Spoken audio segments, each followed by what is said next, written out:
Don't be afraid to lose the person. If you are not getting what you need or what you want out of the relationship, a friendship, a job, what are you doing? Wow. What are you doing? And if somebody's meant to be there, they will work for it and they will make it known and it'll be right.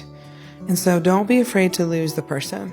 But that's a lot to take on. That is an amazingly powerful point there. Yeah. So Because we're constantly trying to control everything to try and keep someone.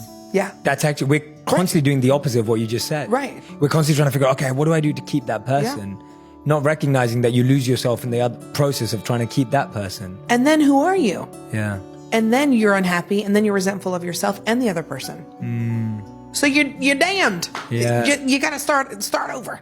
Yeah. Start again. And that's what I realized, that like, you don't need anybody. Right? You don't need a boyfriend. You don't need a girlfriend. It's wonderful to have a companion and to have somebody to live your life with, but like, what are they bringing to the table? And my therapist recently said to me, "What's in it for Chrissy?" Yeah. Y'all, what a concept. What's in it for Chrissy? Yeah. I never thought that way. Like I didn't grow up that way. I didn't think that way. And it feels sort of selfish, but like, if I don't know what I want, how's anyone else going to know? Oh, for sure. A lot of lessons. That is, yeah. Don't be afraid of losing someone Yeah. because you might end up losing yourself in the process. You will. Yeah, you will end up will. losing yourself in the process. And then same one, you don't need anyone. No.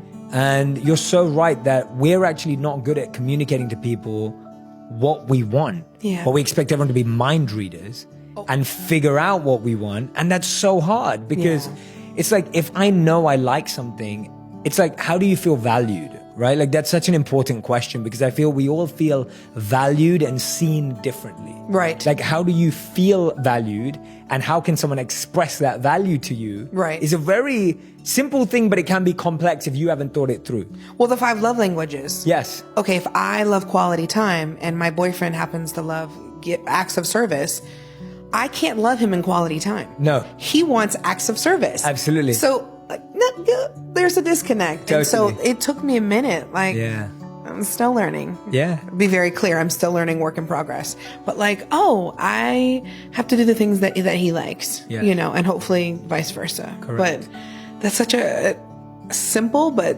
effective way to, you know, to communicate. Absolutely. Absolutely. And one thing I was saying recently was also that we have the 5 love languages, but there are also the 5 fight languages. It's like how people respond to fights, and how people argue, because conflicts are definitely going to come up. Even if you master all of this, even if you communicate effectively, there are going to be moments, but do you know how to communicate in conflict? And so I believe like we all have different fight languages. Like we have different ways of dealing with an argument or a fight.